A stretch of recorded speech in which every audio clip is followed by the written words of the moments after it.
May rated, 2 hours, 16 minutes. Just a typical day in the life of a paramedic, really. Hardly. It is it? It's that's said tongue in cheek. I mean, if you think about this, up the stress levels to the max when you're talking about a paramedic, then add several more layers, and you'd be on your way to understanding what a really bad day is in store for a character called Cam Thompson, played by Isa Gonzalez. This movie is set in present-day LA. African-American Will Sharp, played by Yahya Abdul-Mateen II, is a former Marine, struggling to find work. And he's got a loving wife, Amy. Moses Ingram plays Amy, and a baby son. Amy is in urgent need of an operation, but insurance will not pay for it because it's experimental, and Will doesn't have the money to pay either. So unbeknownst to Amy, he turns to his Caucasian brother Danny, Jake Gyllenhaal, even though Amy has told him to stay away from Danny. Although the pair grew up and mucked around together, Will felt he had to get away, and that's when he joined the military. The reason had to do with their father, who was an inveterate and violent bank robber, and Danny followed in his footsteps. Although Danny told Will he'd given the game away, he's now planning the biggest heist of his career. As he's one man short, he ropes in a most reluctant Will. At stake, $32 million US dollars. So what's that, 40-something in Aussie currency? And what at first seems like easy pickings turns out to be anything but. A massive car chase and helicopter surveillance follows. In fact, basically, that's what Ambulance is, a massive car chase. Caught in the middle of it is the paramedic Thompson, the one that I initially referenced, who's tending to a cop that was shot twice during the robbery and could die. She's hijacked by Danny and Will, who commandeer the ambulance and hold her and the injured police officer hostage. This movie, Ambulance, based on a 2005 Danish thriller written by Chris Fedak, his first feature film, presents non-stop action. Gunfire aplenty, police vehicles totaled, explosions and mayhem. And I've got to say, Peter, that's not surprising given it is Michael Bay, the guy behind Transformers, in the director's chair. That is true, and I must say I had low expectations about another Michael Bay film, but I must say the film turned out to be somewhat better than I expected, partly because there is a better screenplay involved, because we get more involved with the characters, with the paramedic, with the two brothers, and with the storyline. The problem is, though, it is still an action-based film, and there's far too much of it, and for me it became repetitive to the point where it was so destructive that I thought it was just too long, far too long a film, and it could have been a much tighter 100-minute film, which can deal with the same sort of issues that it was trying to deal with. I must say the female paramedic is superb.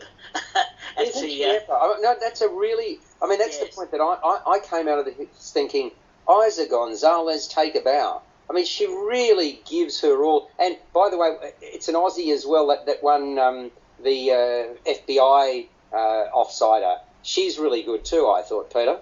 Yes. No, look, the acting is very good, and the script is a notch above what is typical of a Michael Bay film, but nevertheless, it's very action-based, and even though the ending may not be totally predictable, it does have that sort of feel-good response by the end of it. Look, I liked it overall much better than any of the awful Transformers films. Well, Greg, I'll go to you with this one. It looks spectacular. The visual effects are sensational. The sound and the score ramp up the impact.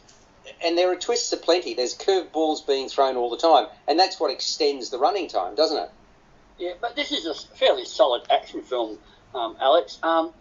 Problem is that Michael Bay can't hold a shot for more than 10 seconds, but I think here his rapid-fire editing style really works in helping the propulsive pacing, keeping it moving. It's shot on the streets of LA, which gives us a strong sense of location there. I like Jake Gyllenhaal here as a sort of volatile Danny. You're not sure what he's going to do next. I like the girl who played the paramedic. She was fantastic there. And I thought there was a lot of claustrophobic tension inside the ambulance with those scenes there. But this film starts with a shootout outside a bank there, which is very much like, reminding me of Heat, that shootout scene in Heat there. Yeah. And the car chase through the streets of LA gives us lots of vehicular destruction for those who like that sort of stuff. I agree. There's little involvement with the characters. Greg, I just want to pick you up on one thing you mentioned. That bank scene at the very beginning. Now, did this really strike you? Because it did me. Although there was lots of mayhem and destruction and cars being totaled and so forth as the movie went along, there was so many bullets, submachine guns being, at the ready and everybody being shot at. There was that cop cowering behind the police car. Not one bullet hit anybody until we got that scene where the cop was in was carried off in the ambulance. But I mean, they were really bad shots initially. That went on for minute after minute, and no one hit the target apart from hitting police cars and so forth. But Alex, are you going to question in Towering Inferno? None of this glass falling from the tall building hit anybody down the street watching? No, I'm sorry, I'm not going back 50 years. I'm just dealing with this movie. But, you can. What I'm getting at is, sure, you can readily say how far-fetched and ridiculous, and on one level you'd be right. But this is the type of material that Bay prides himself on. And, I mean, I accepted that, and whenever I'm seeing a Michael Bay movie, I accept it. So that's the point that I was trying to make, Greg. Well, didn't worry me that much. It was just an exciting sequence. That's all. I wasn't worried about how many bullets went missing or whatever, or how many people weren't killed. I just enjoyed the kinetic energy of the scene. Well, Dave, the mantra that Michael Bay has, or appears to have, is nothing exceeds like excess. And excess is definitely the name of the game again here.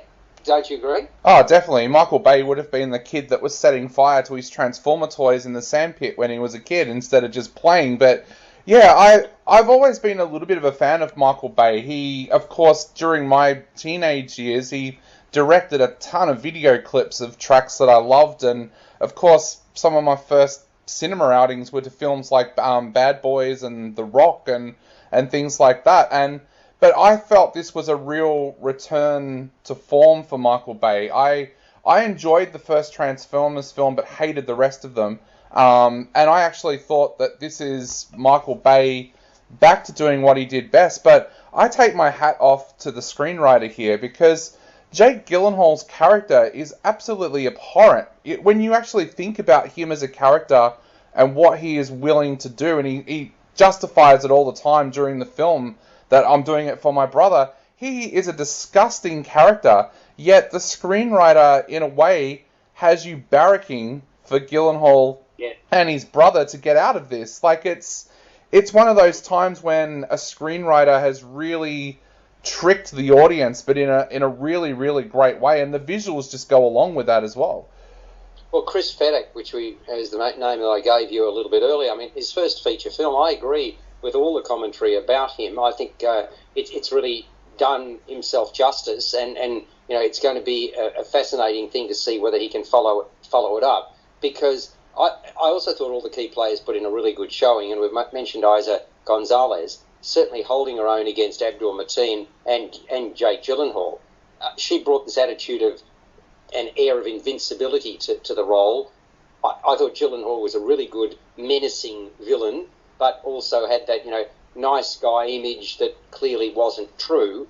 And Abdul Mateen played up strength and vulnerability. And around them, those cast as the key police and FBI personnel, most serviceable in filling their respective personas. And you've got that attitude again of the Aussie who's not going to be pushed around in the car. It's tense throughout. And, of course, we've got the Hollywood ending. Once again, it's neatly wrapped up, and you're sort of thinking, come on.